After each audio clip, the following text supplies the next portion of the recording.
Assalamualaikum warahmatullahi wabarakatuh. Waalaikumsalam warahmatullahi wabarakatuh. Alhamdulillah hamdan katsiran tayyiban mubarakan fihi mubarakan alaihi kama yuhibbu rabbuna wa yarda.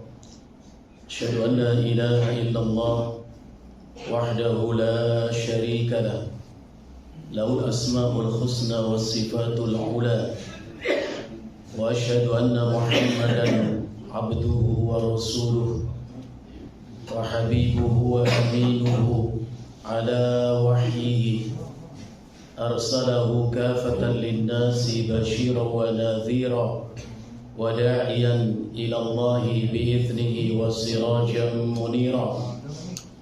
Ballagha risalata wa adda al-amanah wa nasaha al-ummah wa jahada fillah haqqa jihadihi wa abada rabbahu hatta ataahu al-yaqin. Salawatullah wa salamuhu alayhi wa ala alihi wa ashabihi wa man ihtada bihadyihi wa istanna bisunnatihi wa sara ala nahjihi ila yaumiddin, amma ba'd. Allahumma anfa'na bima 'allamtana wa 'allimna ma yanfa'una. Ikhwani wa akhwati fillah, ashadani Allah wa iyyakum. Bapak-bapak dan ibu-ibu, saudara-saudaraku yang tercintai karena Allah, mengawali kajian kita di kesempatan yang berbahagia ini, tentu kita bersyukur kepada Allah Tabaraka wa Ta'ala. Dan memang semestinya kita selalu bersyukur kepada Allah, mengamalkan firman Allah dalam surat Fatir ayat yang ketiga. Allah Subhanahu wa Ta'ala berfirman, A'udzu billahi as-sami'il 'alim minasy syaithanir rajim. Ya ayyuhan nas uzkuru ni'matallahi 'alaikum. Ayat ini artinya, wahai manusia, ingatlah oleh kalian akan nikmat-nikmat Allah yang Allah karuniakan untuk kalian. Perintah untuk mengingat nikmat Allah, untuk melihat nikmat sebagai nikmat. Karena banyak kita manusia tidak melihat nikmat itu sebagai satu nikmat, hingga tidak bersyukur. Dalam surat Az-Zumar ayat yang ke-42, Allah Subhanahu wa Ta'ala mengingatkan kita betapa besar nikmat Allah ini. Satu di antara nikmat-nikmat Allah, surat Az-Zumar ayat 42, Allah Jalla wa Ala berfirman, Allahu yatawaffal anfusa hina mautiha. Dan Allah dialah yang mewafatkan, mematikan jiwa yang telah sampai padanya kematiannya. Jadi kalau ada orang mati, orang wafat, itu Allah yang mewafatkannya. Karena Allah itu sifatnya yuhyi wa yumit, dia menghidupkan, dia mematikan.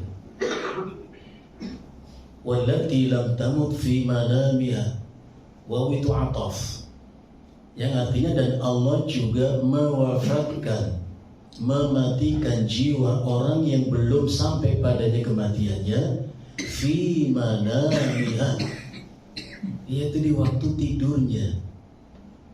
Maka selesai rahimahullah ta'ala mengatakan, an-nawmu syaqiqul maut, tidur itu saudara kembarnya mati.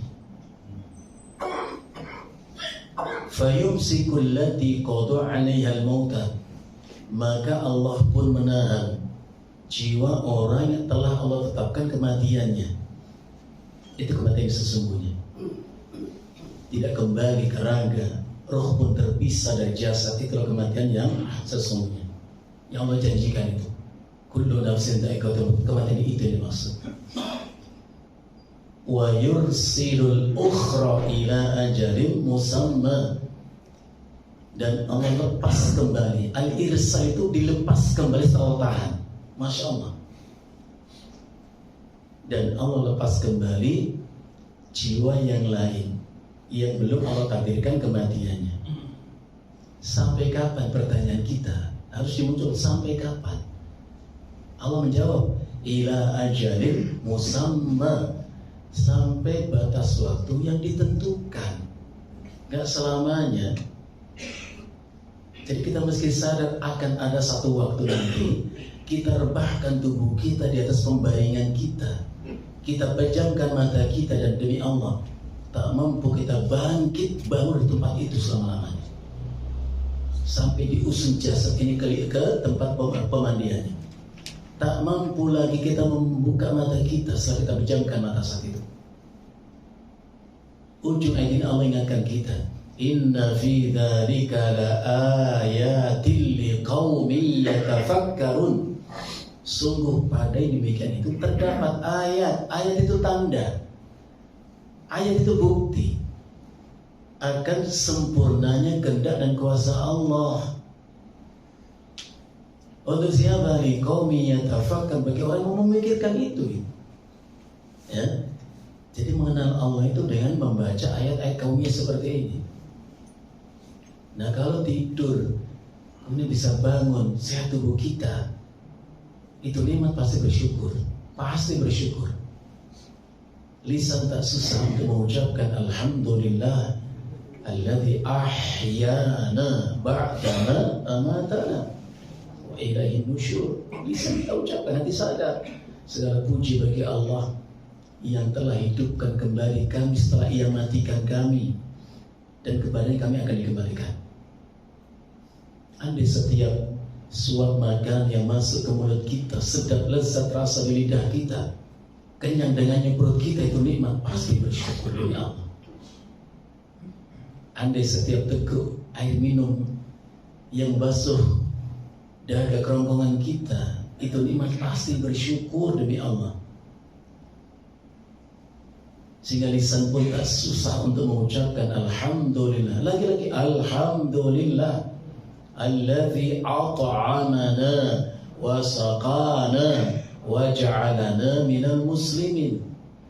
Lisan mengucap, hati sadar segala puji bagi Allah yang telah memberi kami makanan, memberi kami minuman, dan menjadikan kami orang-orang yang berserah diri kepadanya. Jadi pesan surat Al-Fatir 3 ini, lihatlah nikmat Allah sebagai nikmat. Ingat nikmat Allah itu sebagai nikmat. Kita bersyukur pasti. Hal min khaliqin ghairullah yarzuqukum minas samai wal ard.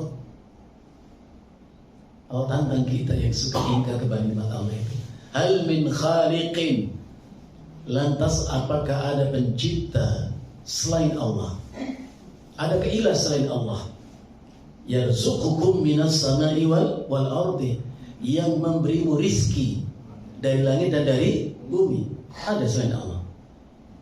Ayat ini senada dengan firman Allah di surat Al-Mulk itu. Ya, amman hadzal ladzi yarzuqukum in amsaka rizqah. Kalau kita baca, kita tengok terjemahannya, kita pahami maknanya. Amman hadzal ladzi yarzuqukum in amsaka rizqah. Siapakah gerangan yang akan memberimu rizki ketika Allah menarik rizkinya untukmu? Gak ada. Maka Allah munculkan kesalahan dari kita. La ilaha illahu, tidak ada ilah, aila ma'buda bihaqqin illahu, tidak ada yang berhak dan pantas untuk ditunduk, dipatuhi, diibadahi kecuali Allah. Nah, ujung ayat itu Allah mengatakan fa'anna tu'fakun. Itu pertanyaan. Fa'anna tu'fakun, lantas mengapa kau berpaling dari Allah? Berpaling untuk sujud simpul di depan Allah, berpaling untuk taat kepada Allah. Kenapa kalian berpaling untuk bersyukur atas nikmat Allah? Itu pertanyaan, mestinya dijawab. Dijawab dengan lisan dan dengan perbuatan. Tidak, ya Allah, aku tak akan pernah berpaling darimu untuk sujud simpul di hadapanmu, untuk taat kepadamu ya Allah. Dan aku tidak akan pernah mendustakan nikmat-nikmatmu? Dijawab, itu pertanyaan lo. Dengan lisan, dengan perbuatan.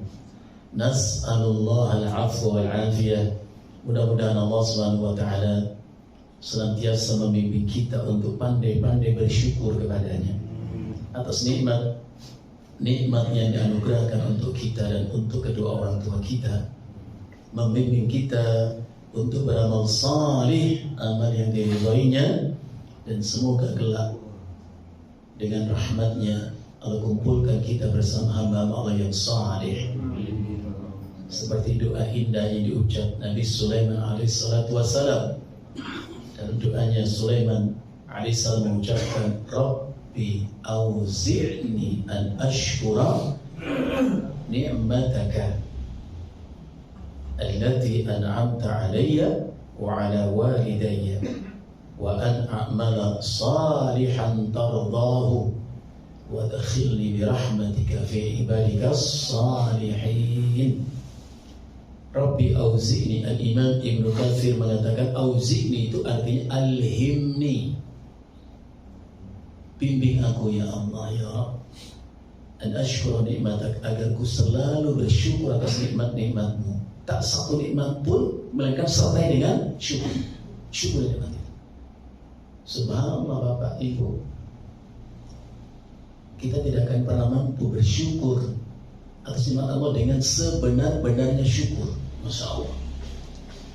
Nabi Dawud alaihissalatu wassalam pernah bermunajat kepada Allah, Ya Rabb, kaifa ashkuruka wa syukri laka nikmatun minka alayya. Ucapan Nabi Dawud,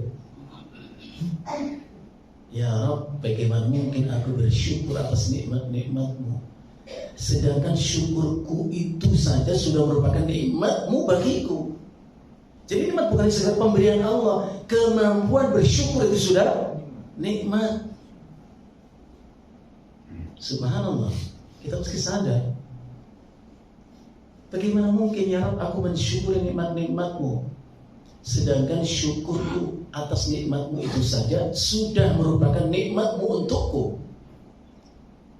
Allah menjawab, Al-ana qad syakartani ya Dawud.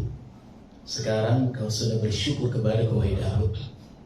Bi'tirafika ala at-taqsir an ada'i syukri, dengan pengakuanmu atas ketidakmampuanmu bersyukur kepadaku. Masya Allah. Nikmat-nikmat yang Allah berikan untuk kita dan untuk kedua orang tua kita. Wa an a'mala salihan, dan bimbing pula aku ya Rabb agar aku senantiasa beramal salih, amal yang kau ridhai. Wa adkhilni birahmatika fi ibadika salihin, dan pertemukanlah aku dengan rahmatmu bersama hamba-Mu yang salih. Nas'alullah al-'afwa wal-'afiyah. Bapak-bapak dan ibu-ibu, saudara-saudaraku sekalian, satu di antara sifat mulia seorang muslim adalah sifatur ra'fati war rahmah. Itu sifat kelemah lembutan dan kasih sayang.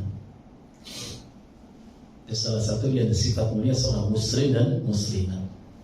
Seperti yang dikatakan oleh Fadilatul Syekh Abu Bakar Jabir Al-Jazairi dalam kitab Minhajul Muslim, beliau mengatakan al-muslimu rahimun war-rahmatu khuluqun min akhlaqih.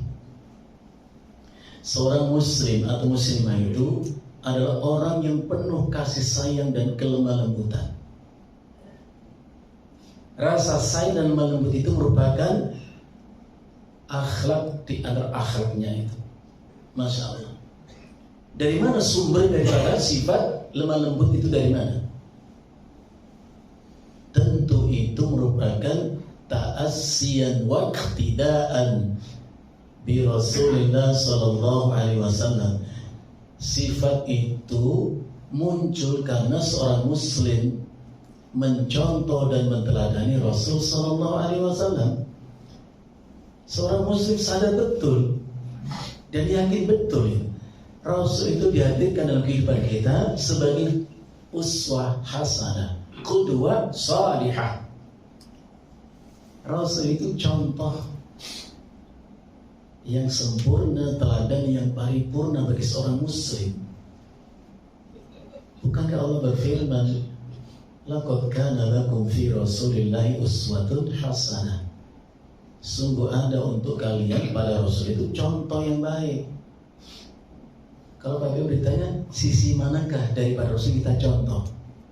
Sisi yang mana Bapak? Aspek yang mana kita contoh Rasul? Semua aspek hidup Rasul contoh. Dan Allah Subhanahu Wa Taala jelas memuji Rasulullah SAW dengan kemuliaan akhlaknya itu. Allah memuji Rasul karena sifat yang begitu mulia. Wa innaka la'ala khuluqin 'adzim. Dan di antara sifat-sifat mulia Rasulullah sallallahu alaihi wasallam digambarkan dalam firman-Nya surat At-Taubah 128. Allah Azza wa Jalla berfirman, A'udzu billahi minasy syaithanir rajim. Laqad ja'akum rasulun min anfusikum. Sungguh telah datang kepada kalian seorang rasul di antara kalian. Maksudnya kalian mengenal nasab leluhur rasul itu, mengenal sikap perangainya, ucapan tutur katanya. Rasul dikenal oleh kaumnya, bukan orang asing. Di antara sifat Rasul itu adalah azizun alaihi ma 'anittum. Azizun alaihi ma 'anittum. Al-Imam Ibnu Katsir mengatakan yukhziluhu ma yashukkukum. Membuat sedih hati Rasul itu apapun yang menyusahkan kalian. Masya Allah. Di apapun yang menyusahkan umat ini, Nabi itu sedih, tertekan hati dan perasaannya. Maka Allah Subhanahu Wa Taala ada beberapa ayat menghibur hati Nabi Sallallahu Alaihi Wasallam. Tasliyah itu menghibur hati Nabi sedih. Sebagaimana firman Allah, ya ayyuhar rasul, hai Rasul kata Allah. Tentu khitab ayat ini untuk Rasul ya. Ya ayyuhar rasul, wahai Rasul kata Allah, la yahzunka. Artinya jangan kiranya membuat sedih hatimu. Tak usah kau sedih hati. Berarti Nabi sedih hatinya. Maka Allah katakan gak usah sedih hati wahai Rasul. Muncul pertanyaan di benak kita, apa gerangan sesuatu yang membuat Rasul itu sedih? Allah katakan, alladzina yusari'una fil kufri, yaitu sikap orang-orang yang lebih condong kepada kekufuran daripada keimanan. Kalau ini orang kafir wajar, tapi orang ini adalah minal ladzina qalu amanna bi afwahihim wa lam tu'min qulubuhum, yaitu di antara orang-orang yang mengatakan kami beriman, sementara hati mereka belum beriman. Diucapkan kalimat iman dengan lisan-lisan mereka, dinyatakan iman dengan lisan mereka, sedang hati mereka tidak beriman. Sehingga nampak jelas, terdengar jelas ucapan perbuatan mereka itu lebih identik, lebih cocok dengan kekufuran daripada keimanan. Masya Allah. Penampilannya penampilan orang yang beriman, tapi ucapan, pemikiran, sudut pandang, sikap, perilakunya lebih cocok itu adalah representasi kekufuran daripada keimanan. Masya Allah. Apa pesan ayat ini? Keimanan kita sebetulnya tidak cukup hanya dengan lisan kita, harus terurai, terimplementasi dalam ucapan, perbuatan. Artinya begini, kita harus berpikir, ucapan saya ini cerminan iman atau kekufuran? Sikap perilaku kita ini merupakan representasi keimanan atau kekufuran? Harus sinkron sebetulnya, Pak.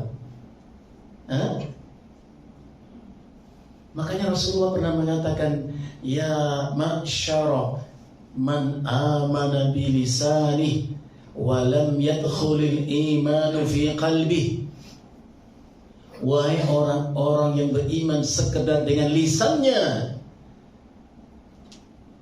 wa lam yadkhulil imanu fi qalbi, sementara iman belum masuk ke dalam hatinya. Ini ucapan Nabi, sahih di sini. Wahai orang-orang yang beriman sekedar dengan ucapan di lisannya, sedang iman belum masuk ke hatinya. Di sini juga kita bertanya, kalau saya iman udah masuk ke hati atau masih di mulut gitu? Tanyakan. La tasubbul muslimin, kata Rasulullah. Jangan kalian mencela orang Islam. Ini hadis. Wahai orang-orang yang beriman semata dengan lisannya, ucapannya, dan iman belum masuk hatinya, jangan menghina orang Islam. Apa artinya? Kalau kita ini, macam kita ini, kalau suka menghina saudara kita, sesama muslim, sadarlah. Itu bukan karakter orang Islam. Bagaimana tidak, Rasulullah sendiri menyatakan, laisal mu'min bit-ta'an walal la'an walal fakhish walal badhi. Bukan tipologi orang beriman bit-ta'an yang senang menuduh, walal la'an senang mencela, mengumpat, menghina, walal fakhish bukan pula yang senang berbuat keji, berbuat dosa, walal badhi. Badha itu kalau mengatakan perkataan kasar dan kotor ucapannya, itu bukan sifat orang beriman. Makanya para ulama salafus salih, Al-Imam Abu Abdillah Ibnu Qayyim Al-Jauziyah rahimahullah, Al-Imam Ibnu Katsir rahimahullah, dalam kitab-kitab beliau menyebutkan nasihat para ulama kepada kita. Ada ungkapan indah, nasihat buat kita. Apa kalimat itu? Laisa sya'nu an tuhibba wa innama sya'nu an tuhabba. Yang penting itu bukan engkau menyatakan aku cinta kepadanya. Itu gak penting. Wa innama sya'nu an tuhabba. Justru yang lebih penting adalah kau yakin dicintai sama dia. Gak penting kita mengatakan saya orang Islam, saya orang beriman. Gak penting. Emang orang munafik gak mengatakan begitu? Orang munafik mengatakan begitu juga. Justru yang paling penting adalah kita yakin dicintai sama dia. Kalimat berikutnya, laisa sya'nu an tuhibballaha ta'ala wa innama sya'nu an yuhibbakallah. Yang penting itu bukan engkau mengatakan aku cinta kepada Allah, dinyatakan, dideklarasikan kami pencinta Allah. Enggak penting, siapa bilang penting? Wa innama sya'nu an yuhibbakallah. Justru lebih penting kau yakin dicintai oleh Allah. Wa laisa sya'nu an tuhibban nabiyya sallallahu alaihi wasallam. Yang penting bukan engkau menyatakan aku cinta kepada Nabi. Pecinta Nabi, pecinta Rasul. Di kaosnya, di jaketnya, di motornya, di mobilnya, pecinta Rasul. Enggak penting, siapa bilang penting? Ulama salafus enggak mengatakan itu.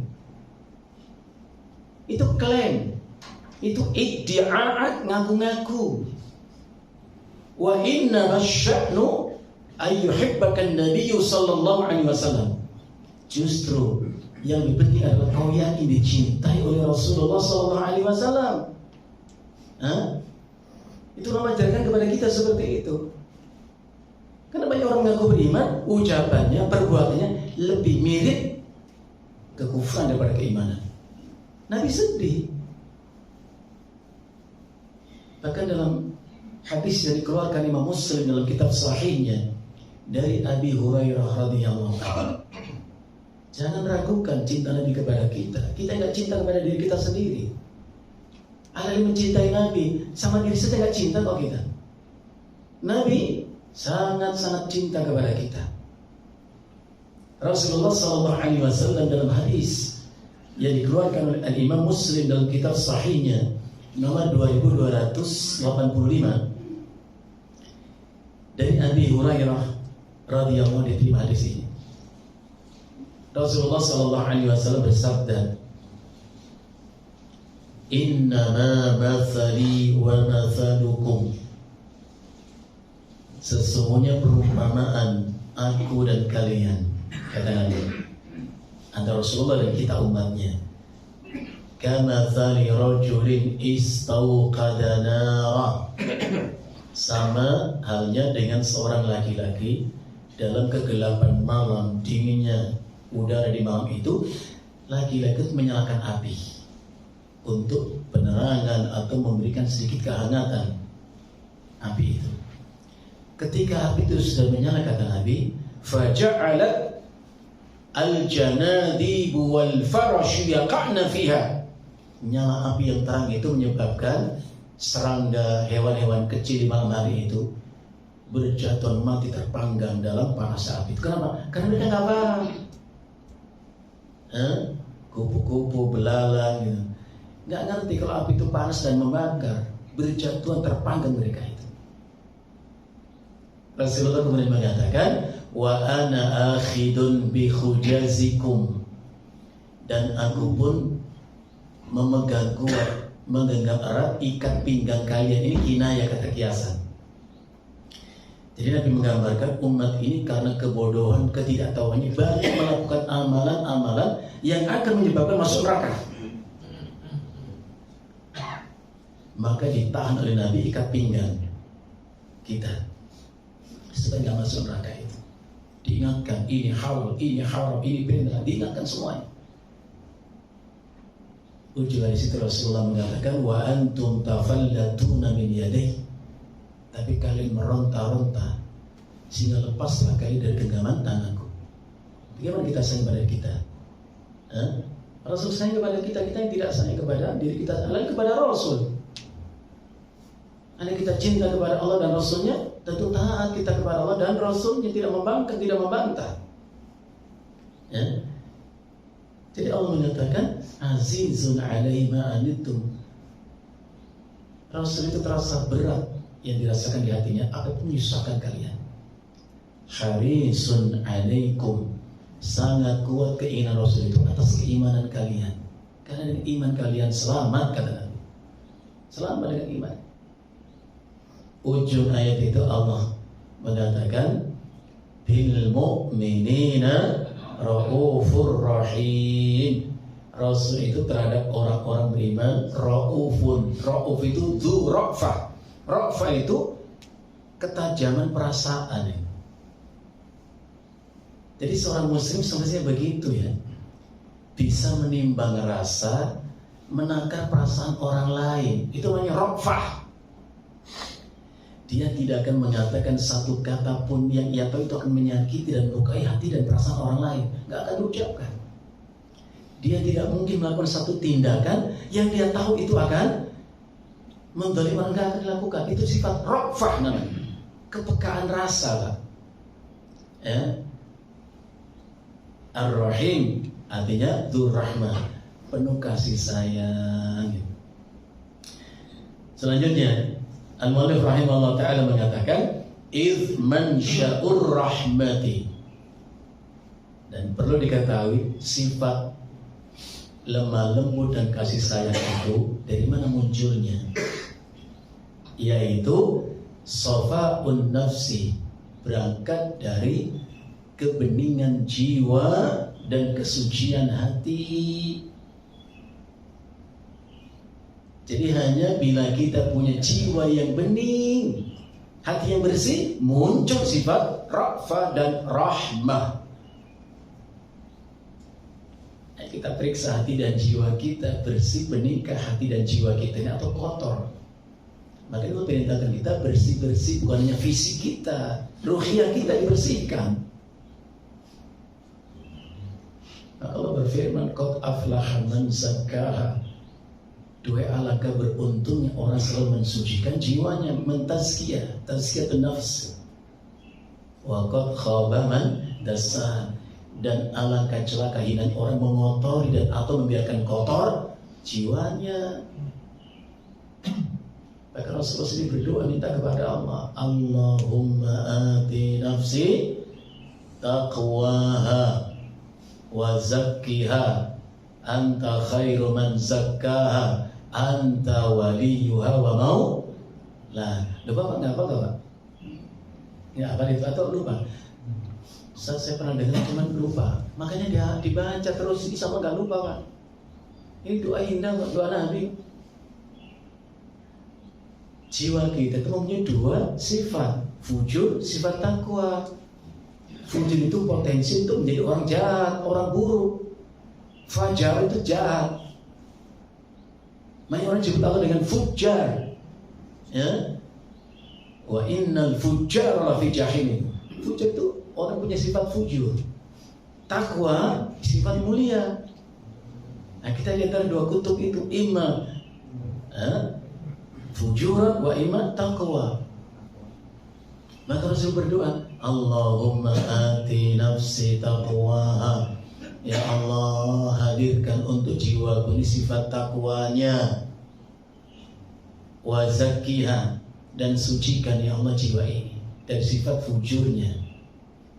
Anta khairu man zakkaha, engkau sebaik-baik yang mensucikan jiwa ini.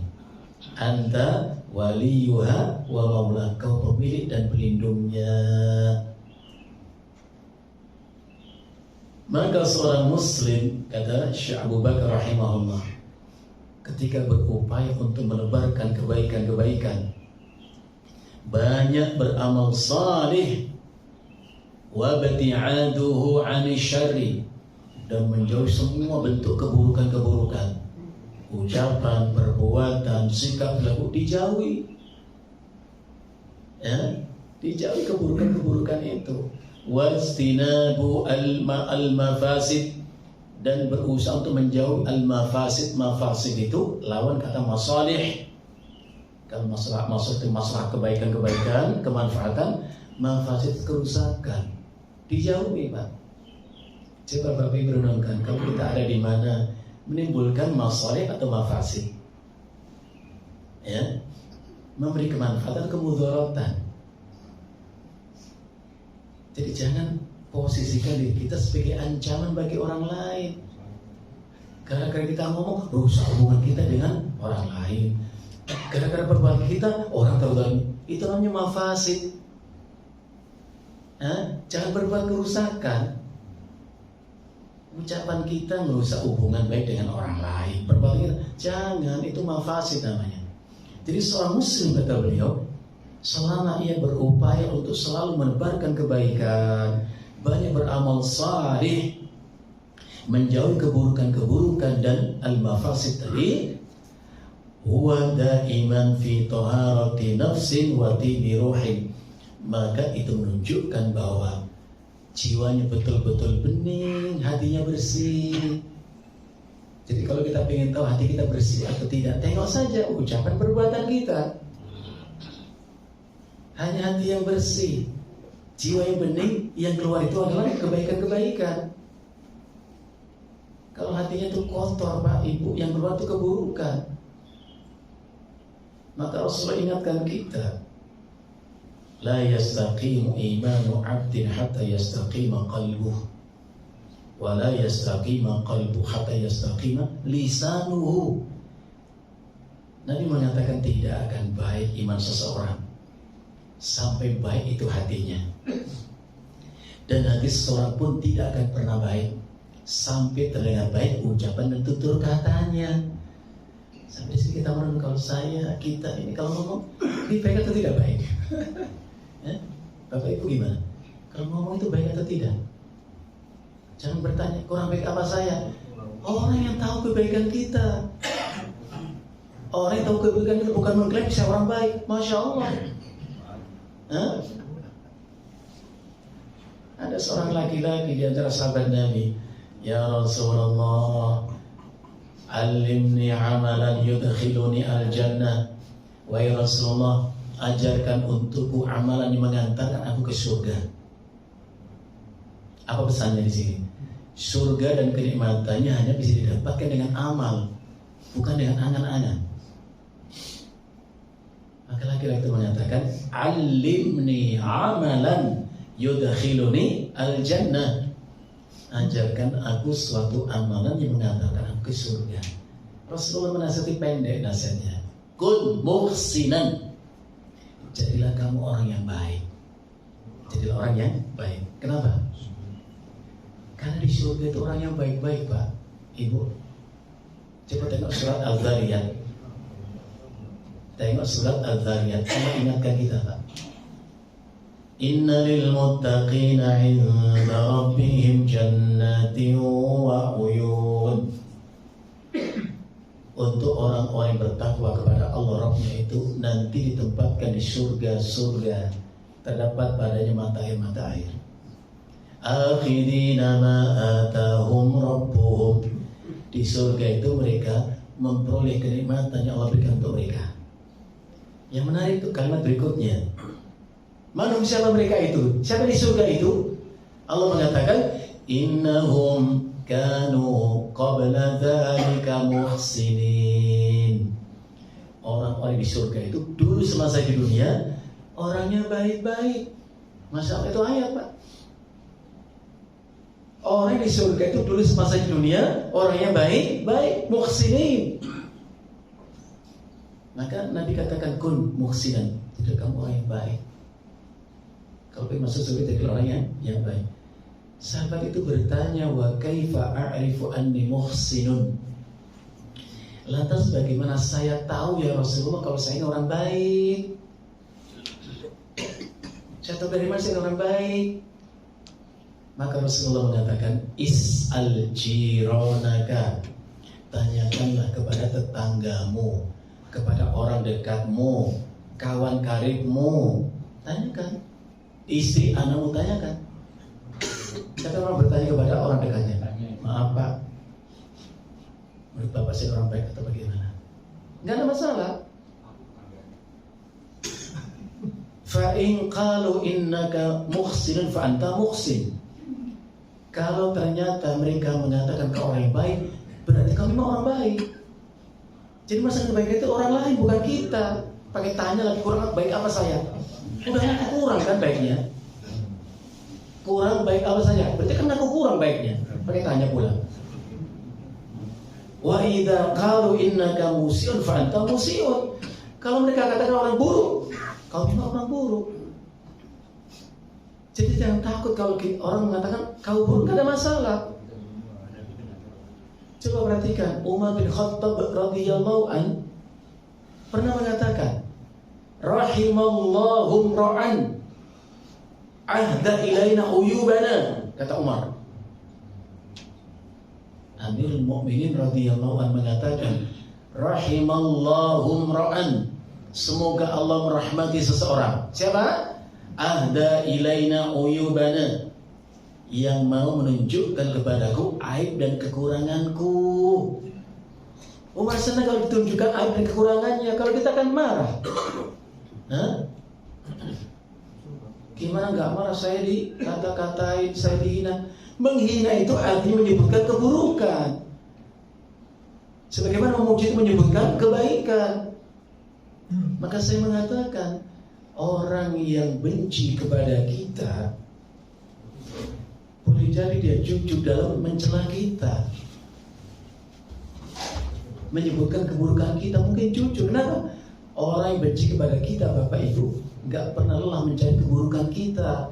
Disebutkan keburukan kita, diucapkan. Dia jujur.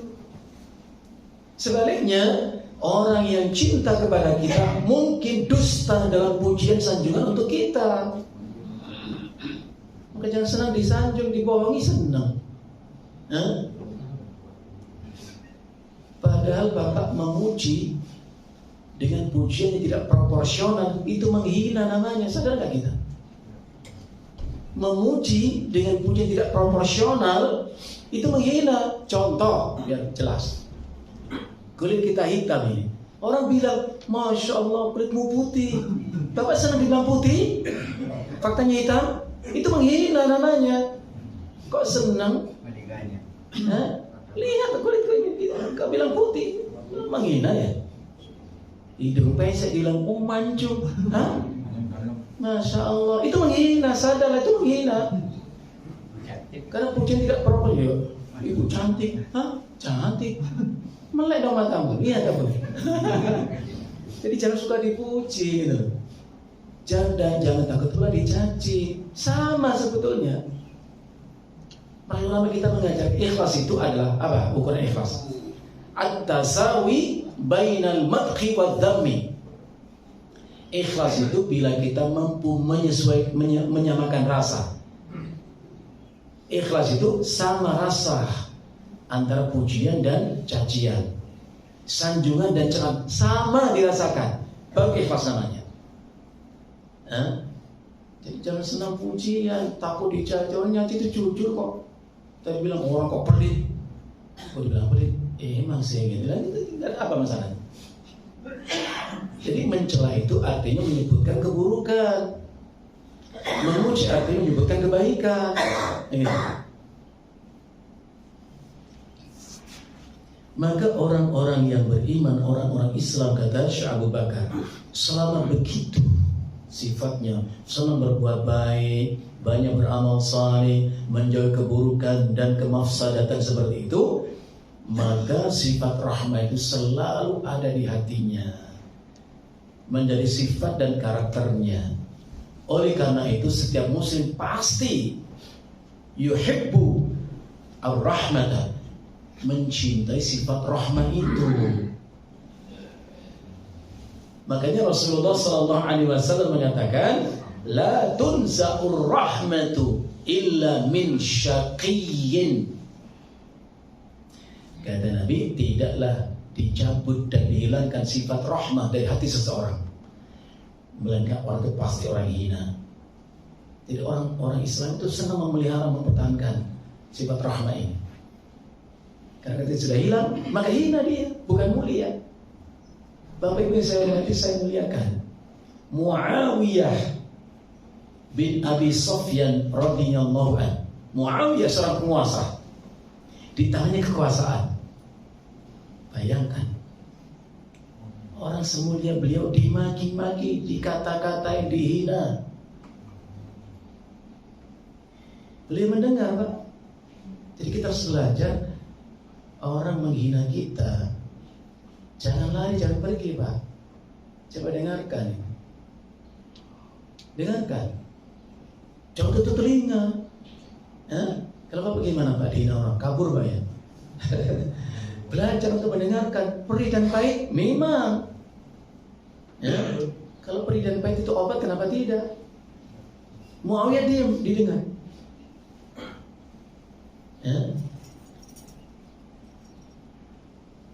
Sahabat-sahabat Muawiyah malah marah, akan memukul orang yang menghina Muawiyah itu. Mereka mengatakan, ala tu'aqibu, kenapa kau tidak hukum? Kau kasih hukuman orang itu. Dia menghina diri, karena penguasa punya otoritas untuk menghukum orang. Jadi mereka mengatakan, ala tu'aqibu, kenapa kamu hukum orang itu? Dia menghina dirimu, mencela dirimu. Apa ucapan Muawiyah radhiyallahu anhu? Wallahi inni la astahi ayyadika khilmi an dhanbi ahadin min ra'iyati. Masya Allah. Kita terperanjat dengan ucapan Muawiyah. Ini penguasa, Pak, punya kekuasaan. Dia mengatakan, demi Allah, aku merasa malu kalau hilang sifat lemah lembut di hatiku ini karena ucapan orang itu kepada aku. Saya ulang lagi, wallahi inni la astahi ayyadhiqa khilmi an dhanbi ahadin min ra'iyati. Demi Allah, aku merasa malu kalau hilang sifat lemah lembutku di hatiku ini karena ucapan orang itu. Asalnya lemah lembut, penyayang, dinorok jadi galak. Jangan. Kita kan suruh begitu, Pak. Asalnya lemah lembut, ramah. Orang kasar, kita jadi ikut-ikutan. Loh, Nabi ingatkan kita, la tunzahu ar-rahmatu illa min syaqiyyin. Tidaklah hilang sifat lemah lembut itu dari hati seseorang, dia orang hina. Kita kan suka ngeles, habisnya dia ngawali, dia menghina aku duluan. Memang boleh dihina orang menghina kita? Kan dia mengawali melakukan keburukan kepada saya, apa boleh dibalaskan keburukan yang sama? Tentu tidak. Allah ingatkan kita, wala tastawil hasanatu walas sayyi'ah. Tidaklah sama antara kebaikan dan keburukan. Allah jangan kita mengenali mana baik mana buruk, nggak sama keduanya itu. Setelah kita tahu bedanya baik dan buruk, apa perintah Allah untuk kita? Idfa' billati ahsan. Balaslah keburukan orang itu kepadamu dengan kebaikan untuk orang itu. Masya Allah. Andai kita bisa mengamalkan Al-Quran dalam kehidupan kita, mulia kita pada Allah. Disakiti saja tidak membalas untuk menyakiti. Ya. Kenapa? Karena mengamalkan perintah Allah. Coba Bapak Ibu nanti periksa surat An-Nur ayat 22. Allah Subhanahu wa taala di pertengahan ayat itu berfirman, "Falyafu wal yasfahu." Itu ayat itu. Hendaklah mereka itu memaafkan dan berlapang dada.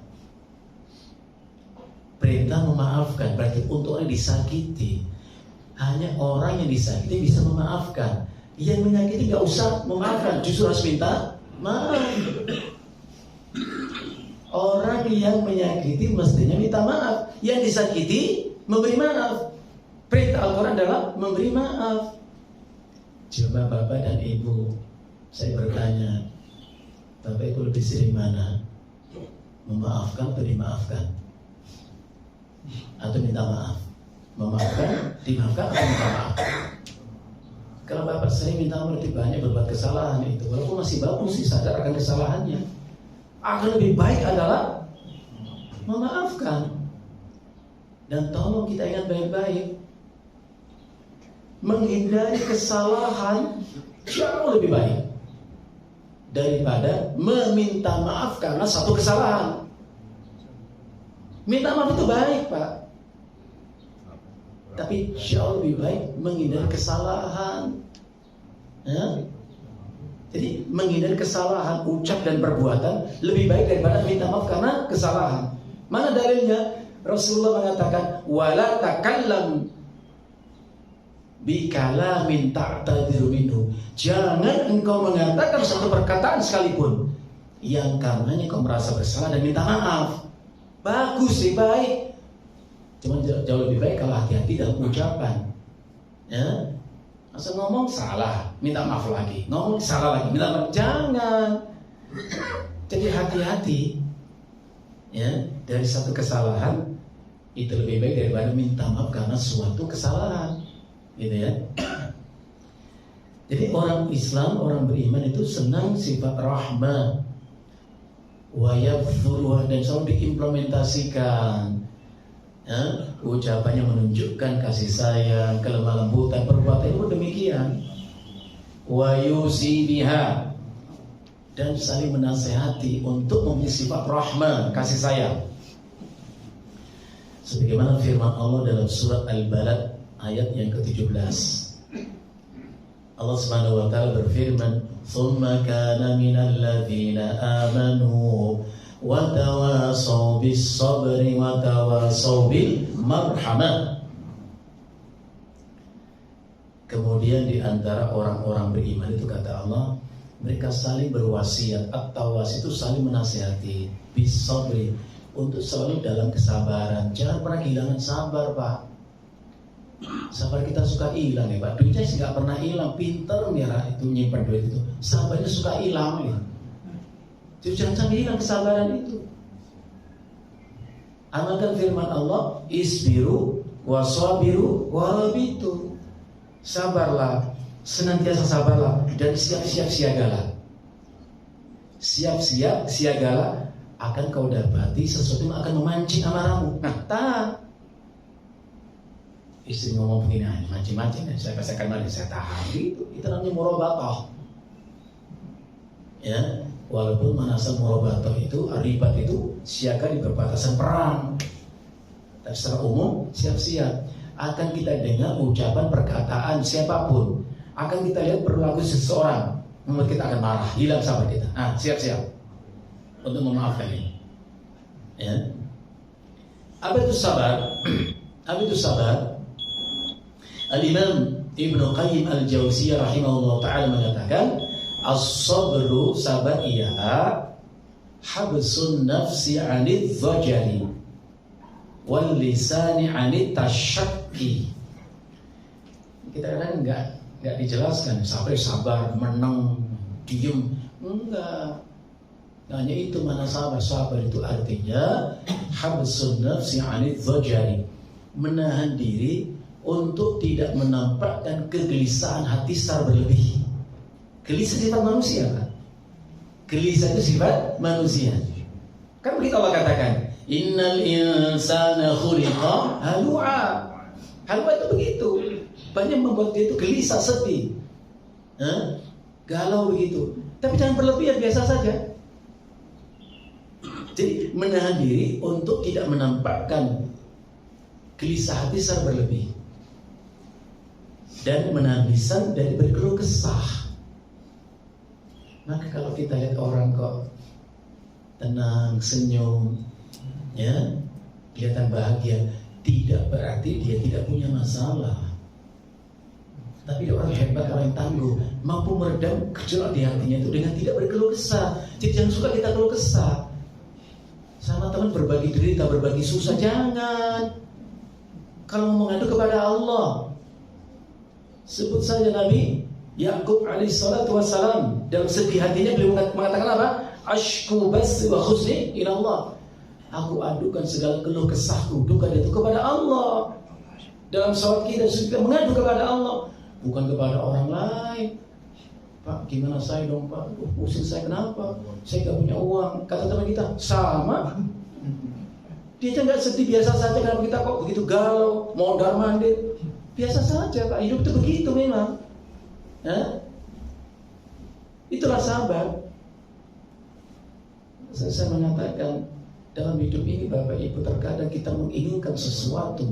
Begitu kuat keinginan kita atas sesuatu itu, namun tak kunjung mampu kita mendapatkan sesuatu itu. Sebaliknya, yang kita takutkan, kita khawatirkan, itu yang menjadi kenyataan. Kenapa demikian? Karena kita sadar hidup itu memang ujian, bukan pilihan. Allah gak pernah memberi kita untuk pilihan. Allah gak beri kita kasih pilihan. Mau sehat atau sakit?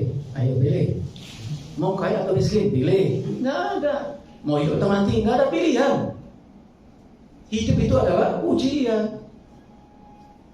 Makanya Rasulullah indah menasihati kita, ajaban li amril mu'min. Sungguh sangat indah, menakjubkan kehidupan orang beriman. Laisa dzalika illa lil mu'min. Dan itu tidak dimiliki oleh orang kecuali orang beriman. Bagaimana sikap orang beriman? Nabi mengatakan, idza asabat usarra'u syakara fakana khairan lahu. Orang beriman itu kalau mendapatkan kesenangan, kenikmatan, kemudahan, kelapangan, rezeki untuknya, dia bersyukur. Syukurnya baik bagi orang itu. Wa idza asabat udharra, namun tidak mendapatkan kemudaratan, musibah, ya, ujian, cobaan, pahit itu dirasakan, sabar, dia bersabar, maka pun baik bagi orang itu kesabaran. Bapak dan Ibu yang saya hormati, saya muliakan, memang asalnya sifat rahmah, ra'fa itu adalah batin, ya, sesuatu yang di hati. Tapi sesungguhnya apa yang di hati itu bisa terimplementasi keluar. Maka penulis kitab ini Syekh Abu Bakar rahimahullah ta'ala mengatakan, wa min athari rahmati, di antara perwujudan sifat rahmat itu yang nampak kelihatan dan bisa dirasakan adalah yang pertama, al-afu ala dhis-salari. Kita itu punya sifat rahman, kasih sayang dan kelemah lembutan. Pertama, tandanya adalah al-afu ala dzizzallati, selalu memaafkan orang yang berbuat kesalahan. Yang pertama, orang berbuat salah selalu kita maafkan. Jangan pernah mengatakan saya tidak akan pernah memaafkan, jangan, selalu dimaafkan. Ya, wal maghfirati min sahibil khati'ah, dimaafkan juga, tidak dipermasalahkan. Mungkin Bapak bertanya gimana caranya tadi? Ya kita harus sadar orang berbuat salah kepada kita, dia manusia seperti kita. Kalau dia bisa berbuat salah, tidak mungkinkah kita suatu ketika berbuat yang sama dengan orang itu? Mungkin saja. Kalau kita berbuat kesalahan, orang tersakiti hati, apa kita harapkan? Kita minta maaf kepada orang itu dan dimaafkan. Maka betul dengan orang itu, maafkan. Maafkan. Orang bertanya, saya sudah memaafkan. Saya katakan saya memaafkan. Tapi kalau ingat, sakit lagi sakit lagi. Karena namanya memaafkan sudah selesai, Pak. Allah kalau sudah mengampuni kita selesai, clear and clean, sudah bersih. Maka Rasulullah menyatakan, at-taibu minadz dzambi kaman la dzambalahu. Orang yang bertobat dari satu dosa sama dengan tidak berdosa, bersih. Kalau kita memaafkan, sudah clear, sudah selesai. Namanya memaafkan itu mulai ngos, cemberut, belum sempurna memaafkan itu, maafkan. Tapi saya kalau ingat sakit Ustaz, lanjutkan membaca ayat itu tadi, surat An-Nur 22. Apa Allah perintahkan? Maafkan berlapang dada. Kalau itu masih berat, lanjutkan satu kalimat lagi. Ala tuhibbuna ayyaghfirallahu lakum. Tidak senangkah kalian bila Allah pun memaafkan kalian? Coba perhatikan, sebesar apa sih salah orang itu kepada kita, kok sampai kita nggak bisa memaafkan? Bandingkan dengan salah kita kepada Allah, toh Allah akan memaafkan. Jadi Allah maafkan semua salah dosa kita dengan memaafkan orang itu. Masya Allah. Kalau kita ngerti, saya disakiti ini, sakit hati saya marah, saya maafkan. Kenapa? Aku mengharap maaf dari Allah, ampunan dari Allah. Saya bilang, Bapak kalau memberi sesuatu pemberian kepada orang, Pak, jangan tengok apa kita berikan, nanti kelihatan besar. Saya masih 100.000. Besar dong 100.000 itu. Jangan tengok yang kita beri, tengok apa Allah berikan kepada kita. Jauh lebih banyak Pak ketimbang kita beri ke orang lain. Coba Bapak bayangkan, Bapak kaya, duitnya banyak, ya, zakat itu hanya berapa persen? 2,5%. 97,5% masih milik kita. Jadi Allah berikan kepada kita jauh lebih baik, lebih banyak. Tapi kita beri untuk orang lain. Jadi kalau memberi apapun jangan tengok yang kita beri, tengok yang Allah beri kepada kita. Dan Allah yang memberi kita itu rizki tadi, memberi amanat dan mandat untuk kita beri ke orang lain, kan begitu ayatnya. Surat Al-Munafiqun ayat 10. Wa anfiqu mimma razaqnakum, dan infakkanlah sebagai rizki yang kami berikan untuk. Jadi kita dapat rizki dari Allah, ada amanah untuk berbagi. Masya Allah. Wa ighatsatul manhuf, sifat rahmat itu kelihatan dengan apa? Senang menolong orang dalam kesulitan, Pak. Saya ulang lagi, senang menolong orang dalam kesulitan, bukan menyulitkan orang, Pak. Coba kita renungkan, kalau kita suka nyulitin orang atau suka memudahkan orang, Pak?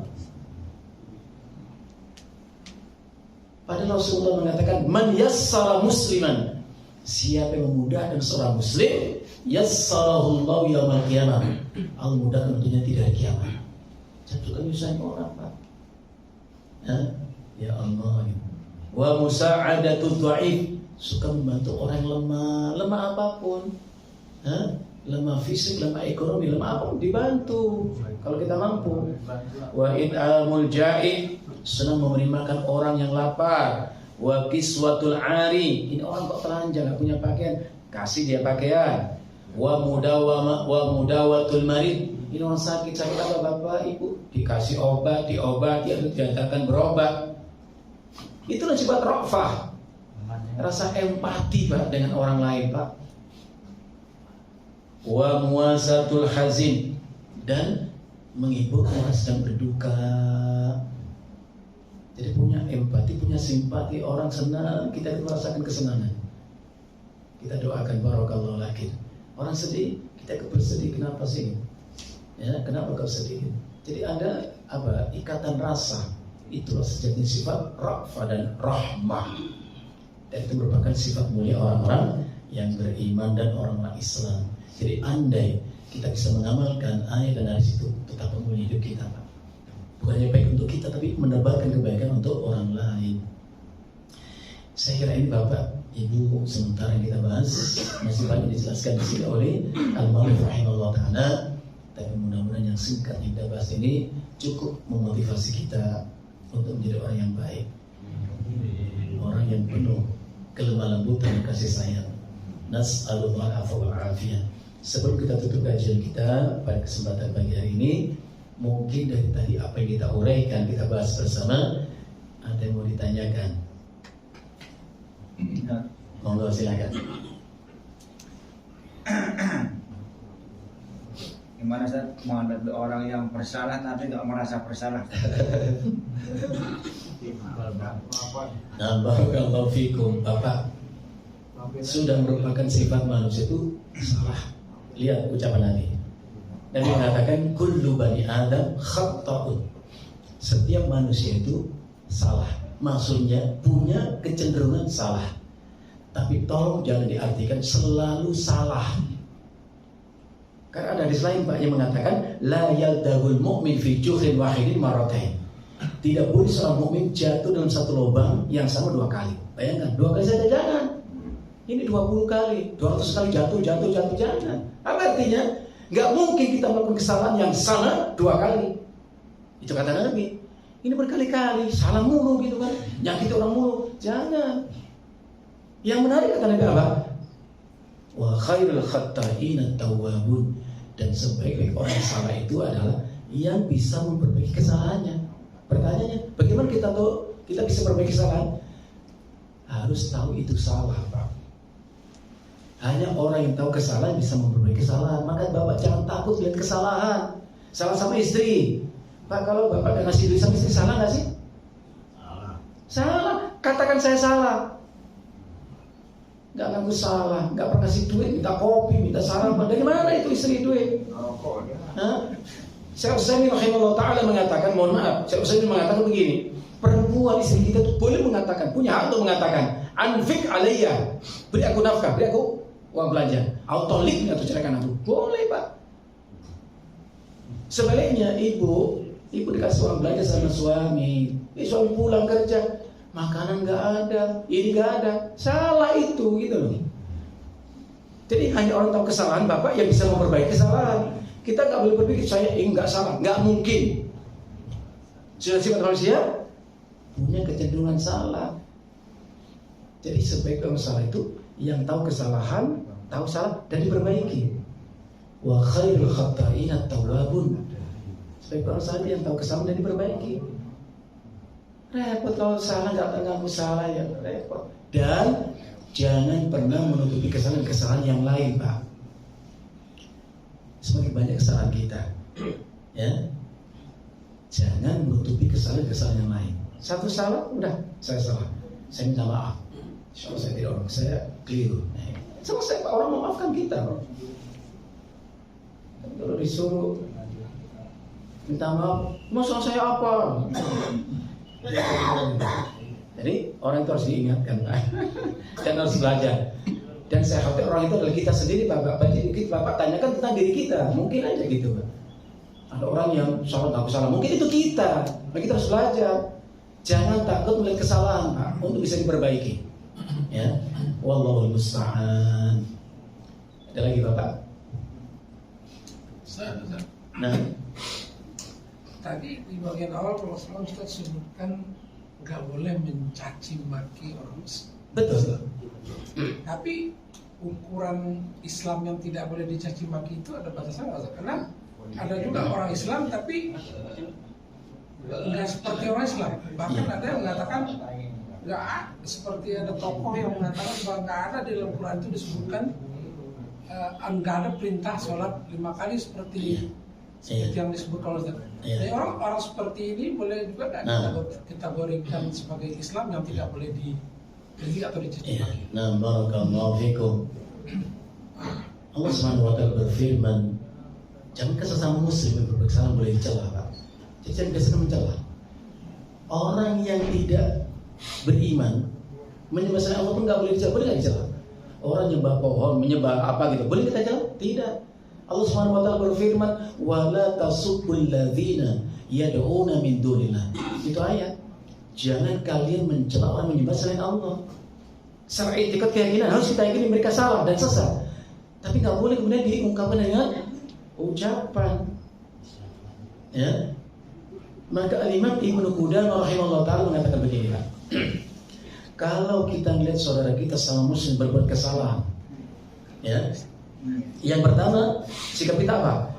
Kita bersyukur kepada Allah diselamatkan dari perbuatan seperti orang itu.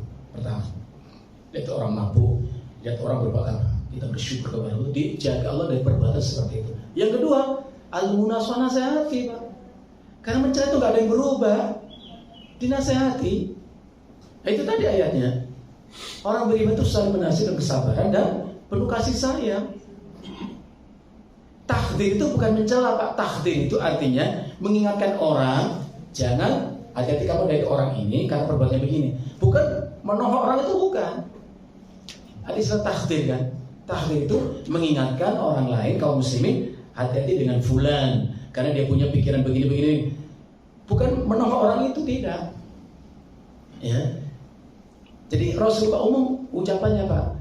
Ya man amana bi lisanihi wa lam yadkhulul imanu fi qalbi. Hai orang yang mengaku beriman dengan lisannya sedang hatinya belum beriman. Jelas Rasul mengatakan la tasubbul muslimin. Jangan kamu menghina mencela orang Islam. Umum sifatnya. Apalagi ucapan nggak sampai menggunakan dari Islam. Ya, ingat Pak, ada kesalahan yang nggak sampai buat orang itu kafir. Ya, hanya fasik saja gitu. Hanya berbuat dosa besar, tapi nggak sampai keluar dari Islam. Nggak perlu dihina, dinasihati. Maka Allah mengatakan fadzakir in nafa'ati dzikra. Beri nasihat selama itu bermanfaat baginya. Coba Bapak renungkan. Fir'aun itu kafir, Pak. Bahkan mengaku Tuhan loh, Pak. Ana rabbukumul a'la, aku Tuhan yang paling tinggi. Nabi Musa, Nabi Harun diperintah Allah untuk menemui Fir'aun. Kepada Musa dan Allah mengatakan, idhaba ila fir'auna, pergilah kamu kepada Fir'aun. Innahu tahu dia sudah kelewatan sikapnya. Faqula lahu qawlan layyinan. Lihat ayat ini. Dan ucapkan kepada Fir'aun ucapannya lemah lembut. La'allahu yatadzakkaru aw yakhsha. Kiranya dengan kelemah lembutan ucapan itu dia sadar dan akan takut kepada Allah. Pertanyaan saya, Allah menyuruh Nabi Musa berlemah lembut kepada Fir'aun itu, Allah tahu gak akibatnya? Allah tahu gak Fir'aun gak akan berubah? Allah tahu gak akan berubah Fir'aun itu. Tapi dakwah itu begitu. Coba Bapak, Allah tahu gak kira-kira Fir'aun berubah atau tidak? Gak akan berubah, Allah tahu. Tapi kenapa Allah suruh Nabi Musa tetap santun dalam ucapan tutur kata? Itulah dakwah. Sesama muslim itu dakwah, Pak, ngingatin. Urusan berubah atau tidak di luar kuasa kita. Tapi yang pasti mencela itu gak boleh. Terakhir, ini pelajaran buat kita. Ada ungkapan bijak ulama yang mengatakan faqidu syai' la yuti. Pendek kalimat ini. Faqidu syai' la yuti. Orang yang tidak memiliki sesuatu tidak akan bisa memberi sesuatu. Apa maknanya? Hanya orang yang memiliki kemuliaan di hatinya yang bisa memuliakan orang. Dia yang bisa menghina. Kenapa? Gak ada di sini kehinaan. Sebaliknya, kalau kita orang suka menghina selalu orang lain, sadarlah, memang dia orang hina. Yang dimiliki di hatinya cuma kehinaan, maka dia bisa menghina. Dia gak bisa memuliakan orang. Kenapa? Dia bukan orang mulia, Pak. Maka tadi Bapak ingat, saya sebutkan satu riwayat, Muawiyah dimaki-maki. Itu jelek orang memaki-maki Muawiyah. Dibalas Muawiyah tidak. Apa Muawiyah mengatakan? Wallahi inilah aksha ayyadika khilmi anda bi ahadin min raid. Demi Allah, aku takut, aku khawatir, aku malu kalau sifat lemah lembut itu hilangkan ucapan orang itu. Jadi kasih tetap ada di sini, Pak. Teman berbuat salah ingatkan. Bukan dimaki, bukan dicela, bukan dihina. Dia itu gak akan berubah. Menghina itu gak ada berubah. Orang semakin ke dalam kesalahannya, Pak. Dinasihati, diajak berbicara. Percuma nanti gak akan berubah. Itu hasil, itu di tangan Allah. Fir'aun gak akan berubah kok. Tapi Allah katakan kepada Musa, ucapkan perkataan yang lembut, jangan kasar. Kalau ukuran kita, saya bayangkan gini, Pak. Nabi Musa punya tongkat, Pak. Mukjizat, Pak. Batu saja dipukul nyubur air, laut dibelah terbelah dengan itu. Gimana kalau kepala Freddy? Keprok gitu kira-kira gimana? Ukuran kita masih begitu. Aku punya tongkat, mau apa lo? Ya enggak? Habis, Pak. Dan dakwah bukan begitu. Dakwah bukan begitu. Penuh kelemah lembutan. Maka Rasulullah mengatakan yassiru wa la tu'assiru. Mudahkan, jangan persulit orang. Basyiru wa la tunafiru. Buat orang itu punya harapan, bukan orang putus harap. Itulah dakwah. Ya. Wallahu a'lam bishawab. Sementara ini insyaallah kita lanjutkan pada kesempatan berikutnya. Semoga Allah senantiasa merahmati dan memberkahi kita semua. Nas'alullah al-'afwa wal 'afiyah. Sallallahu ala nabiyyina Muhammadin wa ala alihi wasallam. Subhanakallahumma wa bihamdika asyhadu an la ilaha illa anta. Assalamualaikum warahmatullahi wabarakatuh.